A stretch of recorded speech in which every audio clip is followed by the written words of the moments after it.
When the earth was young, they were already old. Since the dawn of time, the elder have watched silently over a virgin world and all its creatures. Now they have assumed the form of mortals, so they might walk amongst men and guide them.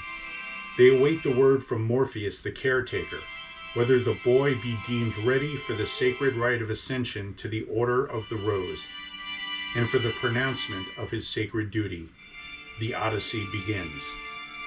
Hey everyone, welcome to Man Cave Insider. I'm Dennis. Thank you so much for joining me. If you like what you see, make sure you subscribe to our channel so you can see past and future videos. We are here in my man cave, and this room is filled with things that I've collected my entire life, and these are the stories behind them. And today, we are going to be celebrating the 40th anniversary of one of Kiss's most debated and talked about albums in their history, Music from the Elder, which was released in 1981. The early 80s were a time of great change in the history of Kiss. Shortly after the release of their album Unmasked, they parted ways with original drummer Peter Criss and brought in Eric Carr as their new drummer, who donned the persona of the Fox. The release of the previous two albums, Dynasty and Unmasked, saw not only sales beginning to dwindle, but the sound of the band taking a more pop look.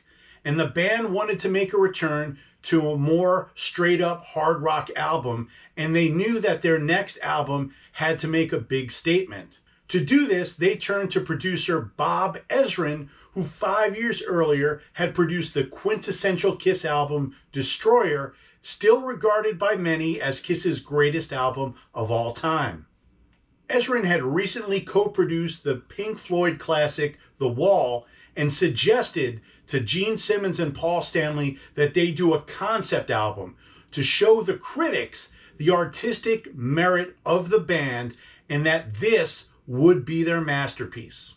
The premise of The Elder was based on a short story from Gene Simmons. The recruitment of a young boy, the chosen one, by the Council of Elders who belong to the Order of the Rose, dedicated to fighting evil throughout the world. The recording of The Elder took place from March to September in 1981. Recording began in Ace Frehley's state-of-the-art studio that he built in his mansion in Connecticut. While Simmons and Stanley were fully on board with the idea of a concept album, guitarist Ace Frehley hated the idea and wanted the band to return to its hard rock roots. Eric Carr, who was recording his first album with Kiss, was confused by the direction of the band, but very excited to be a part of this album. In addition to stellar drumming on several tracks, Carr also contributed in a writing capacity with their tracks Under the Rose and Escape from the Island. Ezrin brought the band up to his hometown of Toronto to finish recording the album. Frehley stayed in Connecticut and finished his parts of the album by recording it and mailing it in. When the band got to Toronto, the problems began very quickly when it was evident that Ezrin's drug problem was out of control and he would miss many sessions in the studio, often given notes over the phone or by having them sent by messenger. While the recording of the album began to fall behind, Simmons and Stanley began working in separate studios, not aware of what the other was doing. This album incorporated a symphony, a choir, and recorded dialogue, and Kiss was convinced that this would be their true masterpiece to prove to the critics how great of a band they were. When the record company heard Music from the Elder, they hated it. They didn't like the concept, they were confused by the story, and one of the first things that they did was rearrange the songs so some of the more rock-oriented songs were at the beginning of the album. The fans were not only confused by the sound of the new album, but also the look of the band, who were now sporting shorter hair, stranger costumes, and nobody can forget Paul Stanley's purple bandana.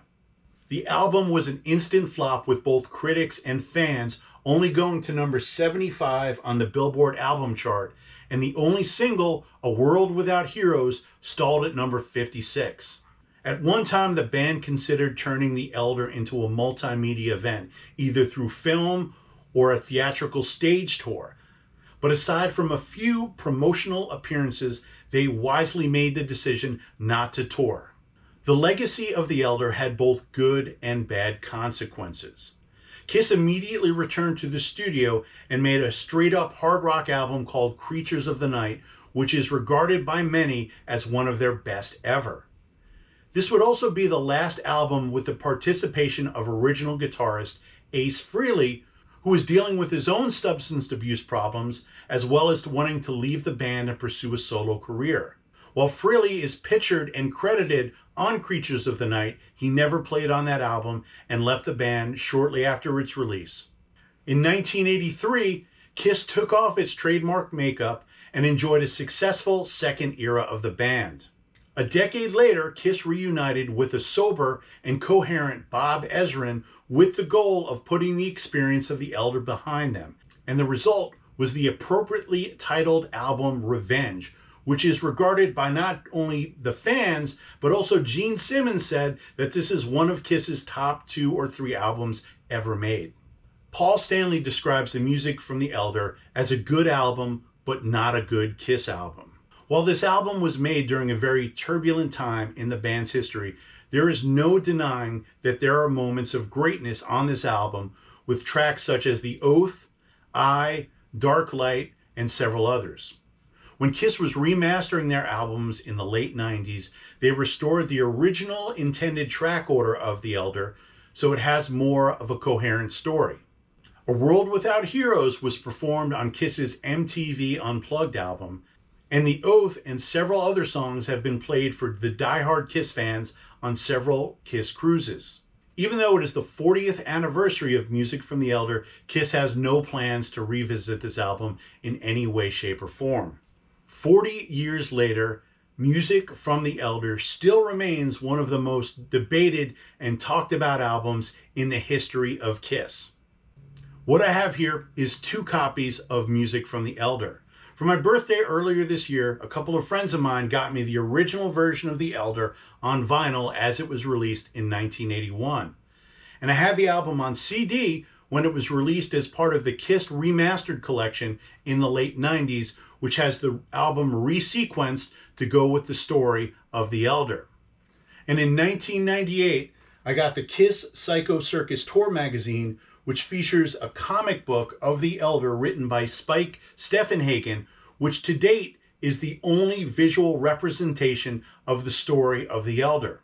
So that is it for our look at the 40th anniversary of Kiss Music from the Elder.